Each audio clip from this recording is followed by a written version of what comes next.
Hello, class. I wanted to send you a video note about anxiety disorders. So anxiety disorders, the ones that we're going to cover, I'll go ahead and share my screen with you. Okay, here we go. The anxiety disorders, that we are going to address are as follows. Generalized anxiety disorder, GAD. Oh, got a bug in here. Panic disorder. And when we address panic disorder, I will also address agoraphobia.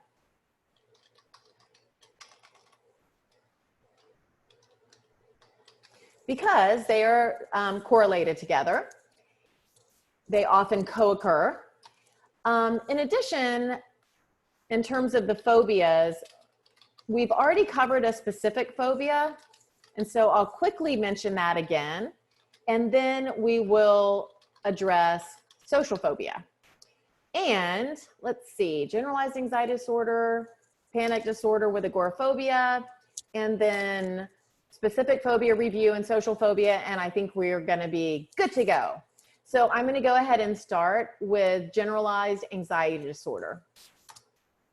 Generalized anxiety disorder is often referred to as free-floating anxiety. And one of the reasons why is that generalized anxiety disorder has a tendency to function a little bit like this. Ooh, that's not a good one. It has a tendency to function with truly what'll be a spiral, just a lot of chaos. And what happens with GAD, let's look at it through a different way. What happens with GAD is kind of like this. So there's something that activates the spiral. So there's something that goes on. And then the pattern of just circle and circle and chewing and ruminating, and it gets bigger and bigger and bigger, and it breaks off into a tendency to ruminate and catastrophize. Catastrophize is thinking in worst case scenario. So one of the things with this anxiety that free floats is that it starts to spiral, and then we pick up other worst case scenarios, and then it jumps to that and spirals, and it jumps to that and spirals. And it's called free floating because it's not specifically connected to a particular type of anxiety. It free floats in the person. So if you think of a cup that's 3/4 of the way full, right? That cup is pretty full on a day-to-day. If you have this 3/4 full cup that you take with you wherever you go, you have a pretty full cup of water. And then if you pour more water on top, it's going to overflow. And that's kind of how this works. People with generalized anxiety disorder have a pretty high threshold of anxiety that they work with day in, day out. It's almost like if their body were filled with 3/4 full cup of water, right? Their body is filled with a 3/4 cup of anxiety, and it's anxious spiraling, like free-floating anxiety spirals, and it pops onto something else, and it pops onto something else, and it really gets carried away, and then that one returns and pops on. And so the anxiety kind of is present, and then when it continues this pattern, and that's what the person's day in and day out is like, and then you add on it intense times, you add on it stressors, hard times, pressure, all of this stuff, and the anxiety just overflows. And what it's like with someone with GAD, a typical day is like this. So they go through the day and they're struggling with all of this anxiety. It's exhausting. They want their thoughts to stop, but they keep having all of this go on, and then they have difficult things happen. It kind of spills them over, and then they settle back into their regular, very high baseline of anxiety. And then they just think, oh my gosh, I'm so exhausted. If I can just go to bed, if I can just go to bed, you know, they're exhausted. So then it's nighttime. And during the night hours, the thoughts just press even harder. So it's like 1 o'clock in the morning comes and goes, and they're in this pattern, and 2 o'clock in the morning and 4 o'clock in the morning comes and goes. and they're just still revved up, and then they finally fall asleep, and then the day starts again, and they start again exhausting. And the more exhausted they are, the more ruminating and catastrophizing spirals occur. And then they make it through the day, and they're so exhausting. They're also so strong. People with GAD are so strong and resilient because they keep pressing forward, and this is so hard and so exhausting. And then the night comes again, and it's more of the same. And then they don't necessarily have a tendency to want to talk about what they're worrying about because of how it's received. So let's say the person is like, let's say another person, another loved one is like, hey, how are you doing? And the person's like, oh, I'm just really tired. I'm really struggling. They go, what's going on? And then the person starts letting them in on whatever they're stirring about. And then the other person was like, well, why do you worry about that? Nobody should worry about that. And then it just forces down all of those anxious thoughts, and they just continue to live and build within. So people with GAD are, number one, really strong, really resilient, because they worry more than they don't worry. And that would be difficult for any of us, to worry more than we don't. Secondly, they worry about how much they worry. That's called meta worry. They worry about how much they worry. And oftentimes you might hear them say something like, I know I shouldn't worry this much, but I just can't help it. I can't stop it. I know I shouldn't. And it's just been worrying about how much they worry. And it's just filled with worry. By definition, worry is an irrational thought process. So it's not necessarily rational, logical worries, but this is how their thoughts work. And there's treatment, there's ways to help. People who are dealing with this can receive support. There's many people who do work with people who have GAD and have found that they can significantly help them. So there's always hope, but GAD is exhausting. And one thing, I will say it again, is they are strong and resilient. And yes, we have to redirect their thinking to more productive ways, and we have to work through that. But people with GAD can take that resilience and power through the difficulty of living with these symptoms. I want to move on now to panic disorder. And panic disorder involves, Panic disorder involves repeated and unprovoked panic attacks. Panic attacks are a very exhausting and complex series of biological events. And one of the things that happens with a panic attack is it will start a little, like there's about 2 minutes where it's a little bit of a slow escalation. And then you will have about, after that 2 minutes, you will have about an 8-minute just skyrocket of anxiety. So you'll have a very brief start, and then you'll have a skyrocket after that. So it should go like this. And then, let's see if this will allow it. And then it skyrockets. And this is about 2 minutes, and this is about 8 minutes. And then it can either, it can either stabilize up here, or it can start to decline. But experiencing a panic attack, experiencing this will take about 24 hours to physically recover from. After a panic attack, it's a physiologically exhausting event. And what happens is the body activates the panic circuit. We have a panic circuit. The thalamus will activate the amygdala. The hypothalamus is activated and activates the endocrine system with the pituitary gland and the adrenal glands. And then the amygdala and with the hypothalamus, and then it activates part of the midbrain. It activates the part of the midbrain that is arousal and attention, and the reticular formation, you know, is that part that's just super activating with arousal and attention. And then the locus coeruleus kind of floods the body with that norepinephrine, and the person is in a state of intense panic. It is a biological event. And it is exhausting. The person thinks during the panic attack that they're dying. They believe that certainly that sometimes everything can go black and they can't see. They're breathing and they can't get a breath. So it can be like, and then not be able to get a breath.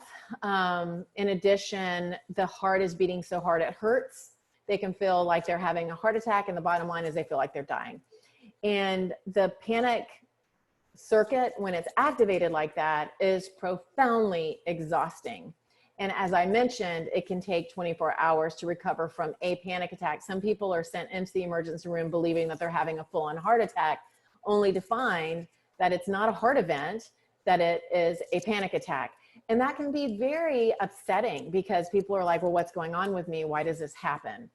And with panic disorder, I mean, take this in because this is incredible.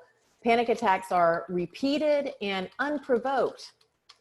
So some people talk about before a panic attack that they have like a sense of doom a little bit, like things are off, things aren't okay, and then the body activates.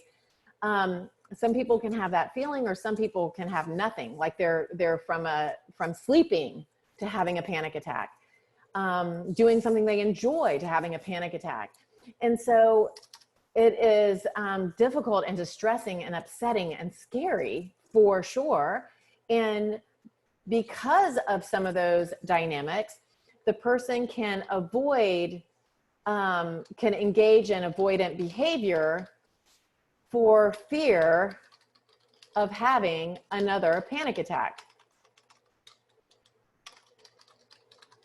So it's not only that they're having these repeated unprovoked panic attacks, but they're starting to engage in avoidant behavior, fearing of having another panic attack.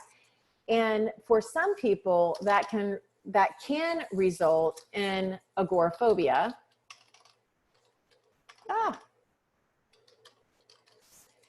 And agoraphobia is highly correlated with panic disorder. That does not mean that everybody who has one has the other. You can have agoraphobia only or panic disorder only, but they really do have a tendency to be concurrently presenting.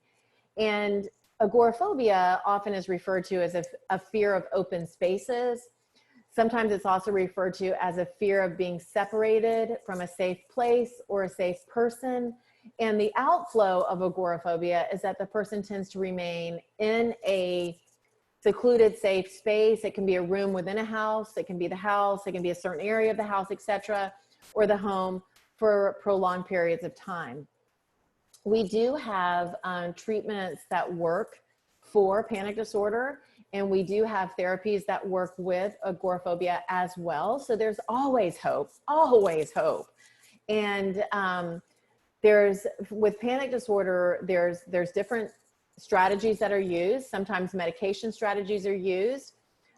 Learning somatic quieting is really important. Sometimes biofeedback, which is an autonomic nervous system type of relaxation, can be used, as well as some medications, as well as something called a biological challenge test, where the therapist induces the panic attack in session and helps the client over a series of sessions learn how to engage in very high level physiological relaxation to work through the panic attack without it spiking as highly as it ordinarily would.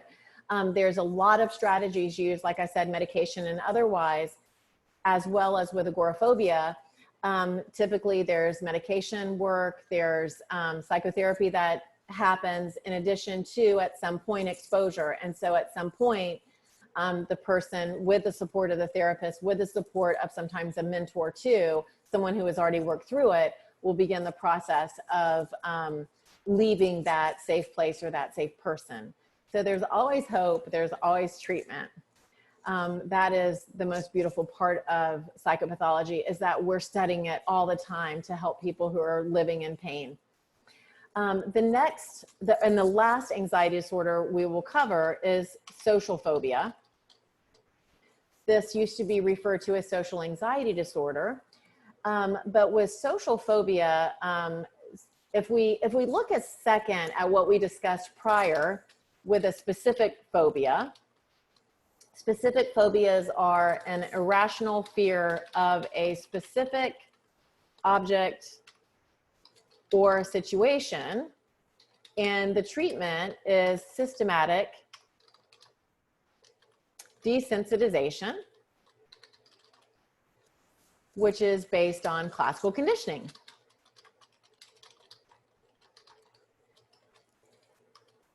And it involves those three phases. The first phase is relaxation skills that the therapist teaches the client. The second is to arrange a hierarchy of fears. And the third is to present the least feared and walk the person through responding with a mastery of relaxation before the next fear is presented. And this can take about 3 months. It tends to work fairly well. And specific phobias, like a fear of a specific situation, a specific object, tend to be relatively helped for multiple ages. And there's research as young as 3 years old. Typically it takes about a month with systematic desensitization. If after treatment, the phobia returns, whether it be through spontaneous recovery where it just comes back, or through reconditioning where the situation or object in fear is reassociated, systematic desensitization typically takes 1 month after that to work through. Sometimes people have to kind of come in for maintenance, so to speak. With social phobia, it's a type of irrational fear, but it's connected to social situations,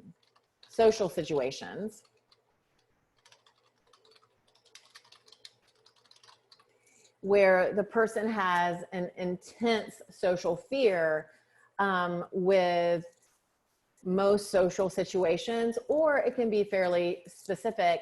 As an example, this is not a social phobia, but this is very common. People have a fear of public speaking. And with that fear of public speaking, they can fear being negatively viewed by others or judged. And they can be they have maybe a fear that they will humiliate themselves. And those dynamics are really powerful. So they just feel that humiliation. They fear that they're going to make a fool of themselves. They're going to be negatively judged. But with social phobia, it's connected to social situations such that they might be afraid to speak in a small group environment, or they might be afraid to speak up in class, or they might be afraid to order food at a restaurant, or whatever the case is. And one of the things that really helps here is group therapy.